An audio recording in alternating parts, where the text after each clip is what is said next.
बोलो साधु सत साहिब, बोलो साधु सत साहिब। मेरे प्रिय सत्संग प्रेमियों, सतगुरु की प्यारी साथ संगत।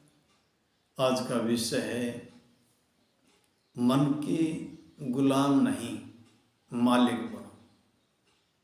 साथियों,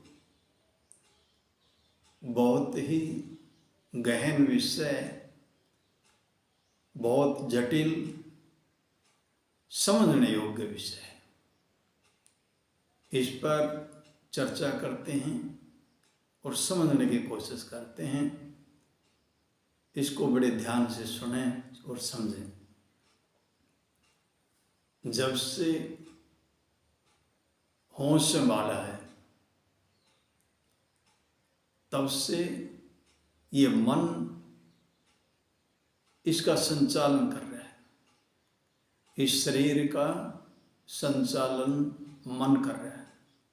मन इसको अपने इशारे पर चला रहा है। इस जीव को मन अपने इशारे पर चलाता है। जितने भी संसार के कार्य हैं, जितने भी इस संसार में जो कुछ भी हो रहा है वो इस मन के इशारे हो रहा है।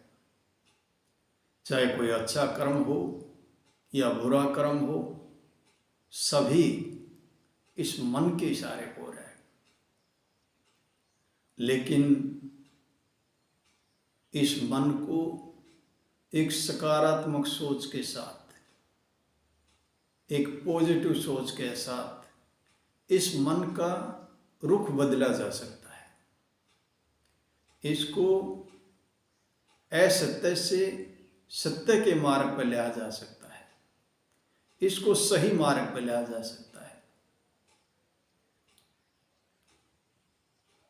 गीता में कृष्ण भगवान अर्जुन को समझाते हैं। अर्जुन प्रश्न करता है कि हे भगवान, हे मधुसूदन, ये जो मन है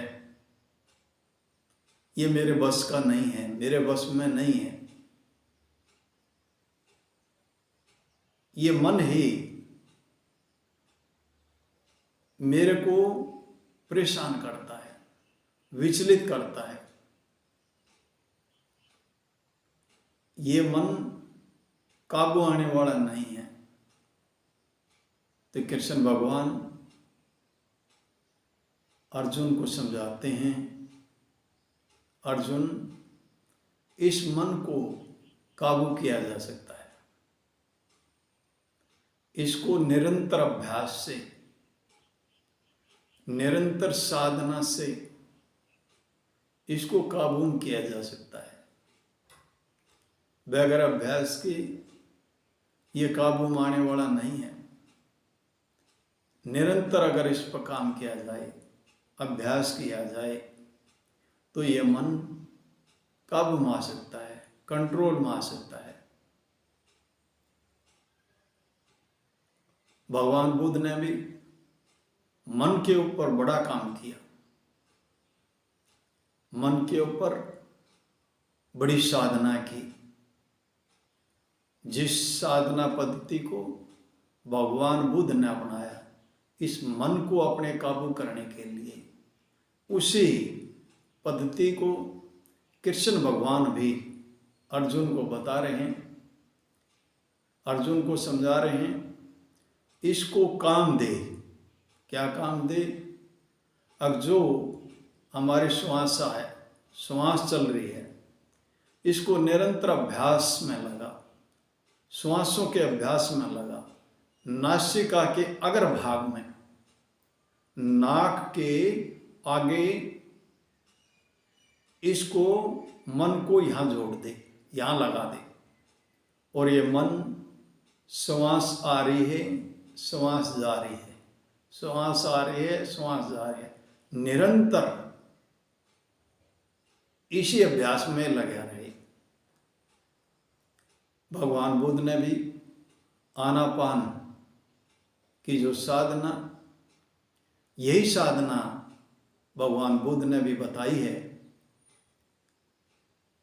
ये श्वासों की साधना बड़ी कारगर साधना है। आनापान सति योग भगवान बुद्ध की साधना है, उसमें भी यही है। अगर अपना पूरा ध्यान अपने मन को नाक के दोनों द्वारों पे यहाँ लगा दे और जैसे श्वास बाहर से अंदर आई उसकी जानकारी करे, श्वास आई जैसे अंदर से बाहर आई उसकी जानकारी हो, श्वास बाहर गई। पूरा बोध होना चाहिए, पूरी सजगता, पूरे होश के साथ एक एक श्वास जो अंदर गई और जो बाहर आई, एक भी श्वास बेगर जानकारी के अंदर नहीं जानी चाहिए, एक भी श्वास बेगर जानकारी के बाहर नहीं आनी चाहिए।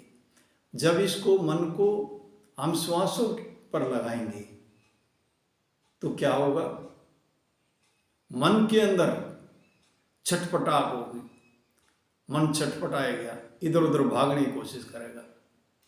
जैसे ही मन इधर उधर भागे उससे उड़ जाने, बार बार ये नहीं सोचे अगर हमारा मन भाग गया, उड़ जाने उससे होश आ जाना चाहिए, पता हो जाना चाहिए अगर हमारा मन चला गया। जैसे ही पता लगा हमारा मन गया, तुरंत उसको फिर साधना में लगा दिया, फिर श्वासों की साधना में लगा दिया, फिर अपने काम में लगा दिया। और जैसे ही वो अपने काम में लगेगा देखेगा श्वास आई श्वास गई, फिर उसी काम में लग गया, फिर मन भागेगा और फिर इसको होश आया। ये मन के खेल में शामिल ना हो, ये एक उसको देखता रहे, जैसे श्वास को देख रहा है ऐसे ही मन को भी देखता रहे और इसको बोध हो जाना चाहिए, इसको पता हो जाना चाहिए, इतनी इसके अंदर सजगता आनी चाहिए, इतना होश होना चाहिए, इतनी अवेयरनेस इसके अंदर हो। जैसे ही मन गया इसको पता लग जाना चाहिए, हाँ मन गया। ये उस टाइम की सच्चाई है। अब मन गया, लेकिन मन के साथ द्वेष नहीं, उड़ जाए नहीं, कोई बात नहीं, मन गया तो उसको फिर लगा दे काम पे, उसको काम मिल गया फिर लग जाएगा यहीं पे और थोड़ी देर बाद फिर चटक जाएगा, लेकिन फिर उसको फिर काम में लगाए। बार बार इस तरह निरंतर अभ्यास से बार बार उसको मन अगर चला जाता है तो बार बार फिर उसको लगाएं और देखेंगे धीरे धीरे थोड़ी थोड़ी देर के लिए, कुछ क्षण के लिए मन टिकने लगेगा और फिर उसका समय धीरे धीरे धीरे धीरे बढ़ता चला जाएगा। और जैसे जैसे हमारा अभ्यास बढ़ेगा, जैसे जैसे हमारी साधना बढ़ेगी तो मन धीरे धीरे टिकने लग जाएगा। और जब मन यहाँ टिकने लग जाएगा तो धीरे धीरे धीरे धीरे एक दिन ऐसा आएगा, आज एक क्षण के लिए, फिर कुछ सेकंड के लिए, फिर कुछ मिनट के लिए, फिर 10 मिनट के लिए, फिर 20 मिनट के लिए, ऐसे धीरे धीरे मन टिकने लग जाएगा, मन शीतल हो जाएगा। और जैसे जैसे हमारा अभ्यास बढ़ेगा धीरे धीरे मन हमारे कंट्रोल में आने लग जाएगा। और कोई भी रास्ता नहीं है मन को कंट्रोल में करने का, कोई भी रास्ता नहीं है। ये बहुत ही सुंदर और आसान भी है, ये विधि बड़ी कारगर है।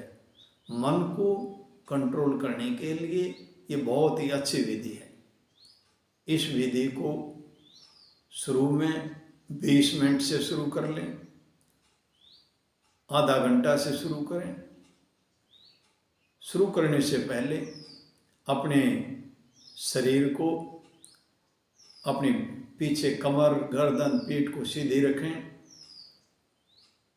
और आंखें बंद रखें और अपना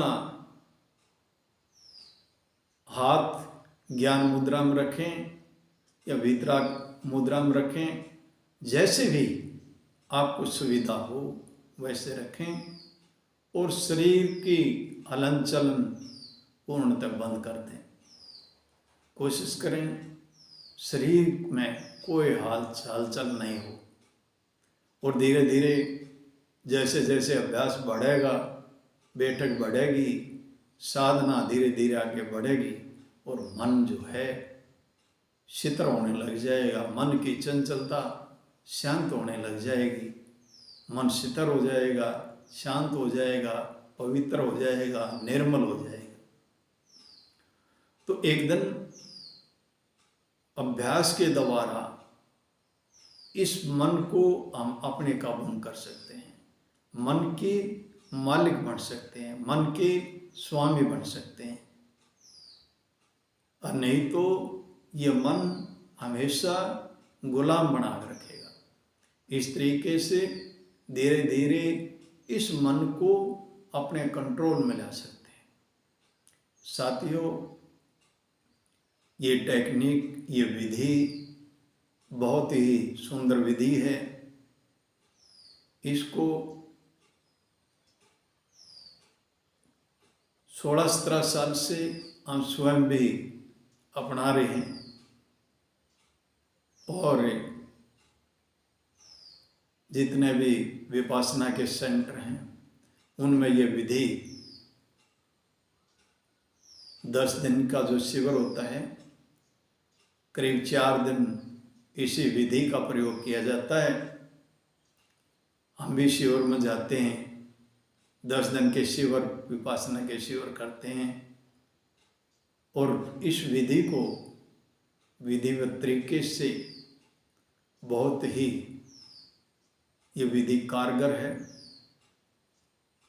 इसी से इस मन को कंट्रोल किया जा सकता है, इससे मन के स्वामी बना जा सकता है।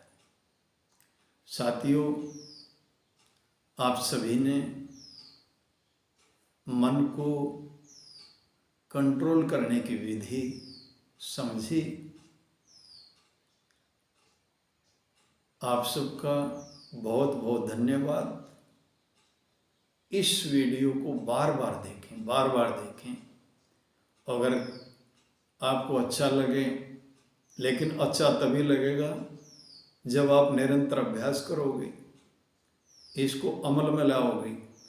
अमल में लाने से आपका कल्याण संभव है, आपका भला होगा, आपका मंगल होगा।